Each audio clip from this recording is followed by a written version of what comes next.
I ordered the Regoss twin size mattress. It is a bed that arrives in a box. I got the 12-inch mattress, and this is how it arrives.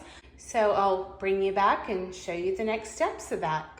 Upon opening the box, this is what it looks like. It is vacuum sealed for easy delivery. So I am going to unwind this, cut the plastic off, and then give it 72 hours to reach its full size.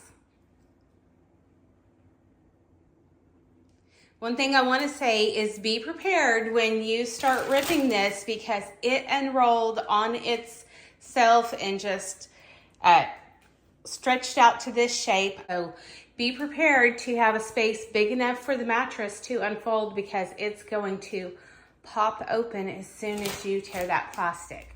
Here's the mattress about 18 hours after it's setting up. It still needs more time to fully expand. It does have coils inside of it, so I would think it doesn't have as much expanding to do as if it was all just memory foam, but there we are, 18 hours in. The mattress is not as tall as I visualized, so I did put a box spring underneath it, and I put a mattress topper on top of it to make it just a little bit more plush, as it is a little on the firm side. Other than that, I'm very happy with it. It's well made and a great value.